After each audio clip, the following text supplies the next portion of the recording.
In the last video, we talked about dimensionality reduction for the purpose of compressing the data. In this video, I'd like to tell you about a second application of dimensionality reduction, and that is to visualize the data. For a lot of machine learning applications, it really helps us to develop effective learning algorithms if we can understand our data better, if we have some way of visualizing the data better. And so dimensionality reduction offers us often another useful tool to do so. Let's start with an example. Let's say we've collected a large data set of many statistics and facts about different countries around the world. So maybe the first feature X1 is the country's GDP, or the gross domestic product.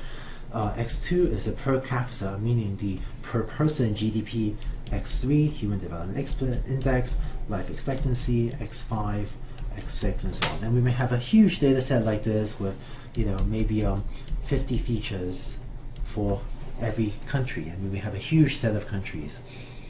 So is there something that we can do to try to understand our data better? So given this huge table of numbers, how do you visualize this data? If you have 50 features, it's very difficult to plot 50-dimensional data. So what is a good way to examine this data?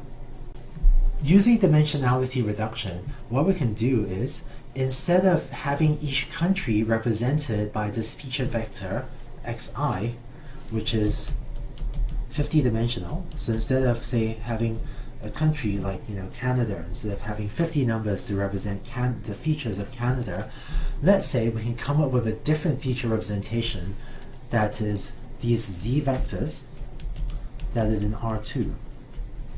If that's the case, if we can have just a pair of numbers, z1 and z2, that somehow summarizes my 50 numbers, maybe what we can do is then plot these countries in R2 and use that to try to understand the space and these sorts of features of different countries a little bit better.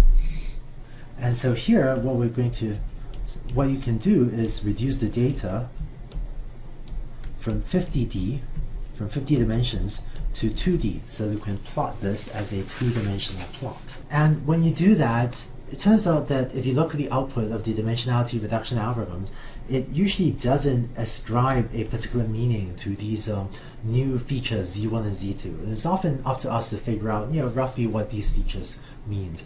But if you plot what these features, here's what you might find. So here, every country is represented by a point Zi, which is in R2. And so each of those dots in this figure represents a country. And so here's Z1 and here's Z2. And highlight a couple of these. So we might find, for example, that the horizontal axis, the Z1 axis, corresponds roughly, to the overall country size, or the overall economic activity of a country. So the overall GDP, overall economic size of a country. Whereas the vertical axis in our data might correspond to the per person GDP, or the per person well-being, or the per person economic activity. And you might find that given these 50 features, these are really the two main dimensions of variation. And so out here, you might have a country like the USA, which is a relatively large GDP, it's a very large GDP, and a relatively high per person GDP as well. Whereas here, you might have a country like Singapore, which actually has a very high per person GDP as well, but because Singapore is a much smaller country, the overall economy size of Singapore is much smaller than the US. And over here, you would have countries where individuals are sort of unfortunately somewhat less well off, maybe shorter life expectancy, less healthcare, less economic activity, as well as smaller countries.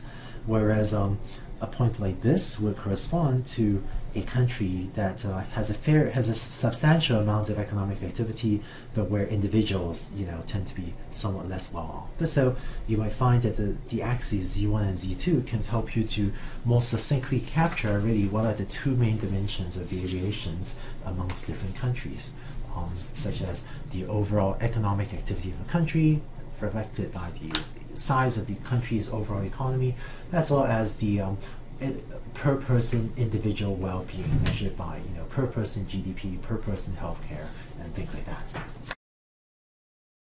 So that's how you can use dimensionality reduction in order to reduce data from 50 dimensions or whatever down to 2 dimensions or maybe down to 3 dimensions so that you can plot it and understand your data better. In the next video, we'll start to develop a specific algorithm called PCA, or Principal Components Analysis, which will allow us to do this and also do the earlier application I talked about of compressing the data.